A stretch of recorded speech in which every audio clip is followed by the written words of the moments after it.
The moon hung low over the quiet roads of rural America as four friends, Ethan, Jake, Ryan, and Marcus, packed their truck with camping gear. Their destination was Lake Blackwater, a secluded spot known for its beauty and mystery. They'd heard whispers about strange occurrences there, but brushed them off as small-town superstition.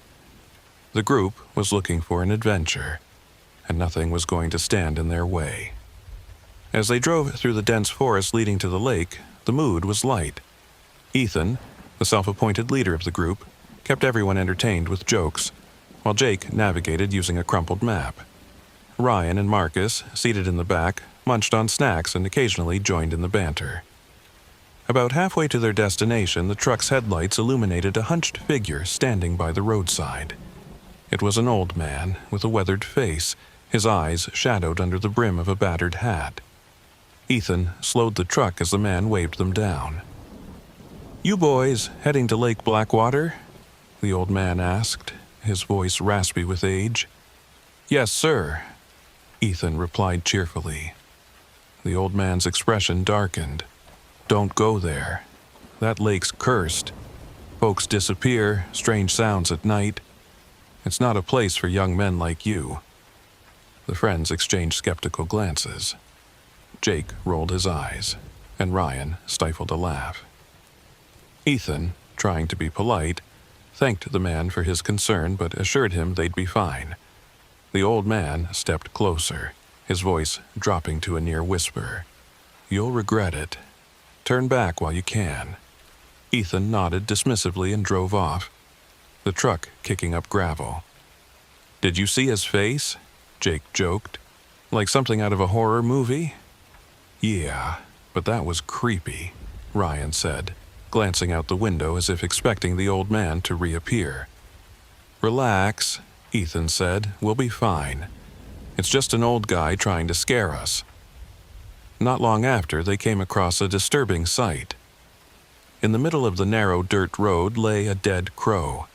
Its wings splayed awkwardly, as if it had fallen mid-flight. Blood stained the dirt around it. "That's gross," Marcus said, leaning forward to get a better look. "It's just a bird," Ethan said, but his voice wavered slightly. He swerved the truck to avoid it and pressed on. The forest seemed to close in around them as they neared Lake Blackwater. By the time they arrived, the sun was setting, casting long shadows across the water. The lake was eerily still, its surface like dark glass reflecting the towering pines that encircled it.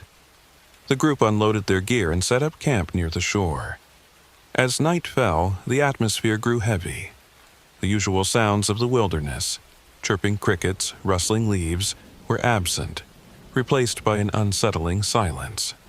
Around the campfire, the friends tried to lighten the mood. They roasted marshmallows, shared stories, and laughed, but an unspoken unease lingered. Jake finally voiced what they were all feeling. "Does anyone else feel off? Like we're being watched?" "Stop trying to freak us out," Marcus said, though he, too, glanced nervously over his shoulder.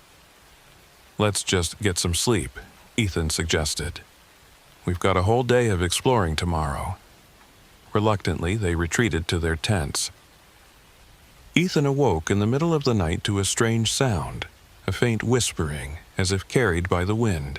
He sat up, straining to listen. The whispers seemed to come from the lake.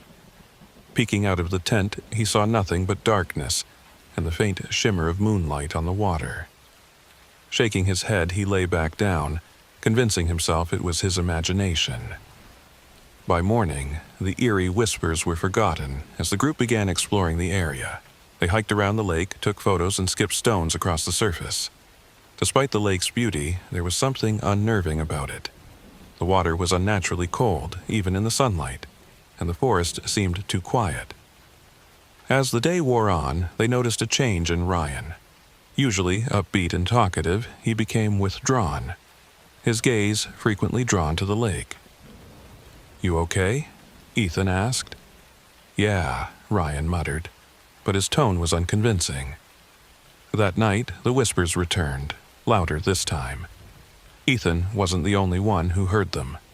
Jake sat bolt upright in his sleeping bag, his face pale. "Do you hear that?" he whispered.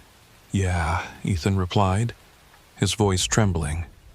The whispers seemed to beckon them, a melodic yet unsettling call. Suddenly, a scream pierced the night. It was Marcus. Ethan and Jake rushed out of their tent to find Marcus standing by the shore, pointing at the lake. "She's out there," he stammered. Ethan followed his gaze and froze. In the middle of the lake, a faint figure stood on the water. It was a woman in a tattered white dress, her long hair hanging in wet strands. Her glowing red eyes pierced through the darkness. "What the hell?" Jake whispered, backing away. The woman raised a hand, beckoning them. "Get back to the tents," Ethan shouted, dragging Marcus with him.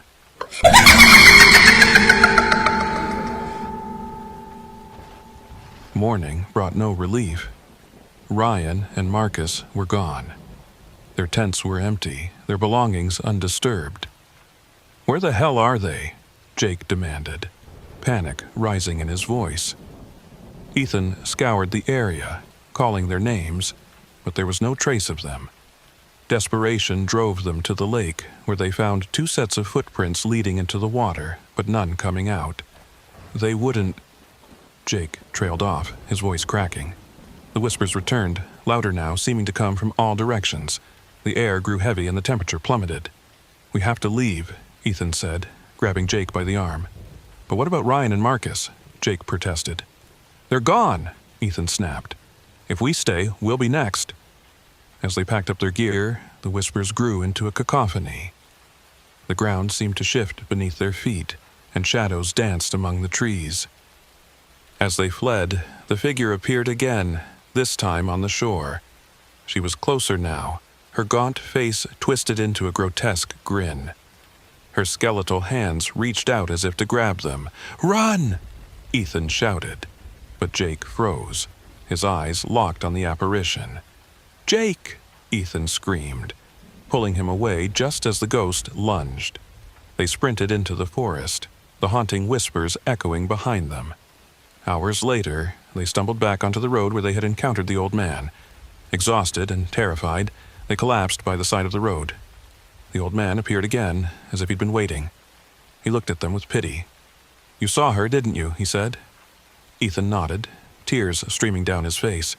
"She doesn't let go easily," the old man said. "You'd best get far away from here." Ethan and Jake returned to town and reported the incident to the authorities. A search party was sent to the lake, but no trace of Ryan or Marcus was ever found. The locals weren't surprised. "That lake's been cursed for generations," one of them explained. "People disappear, and no one knows why.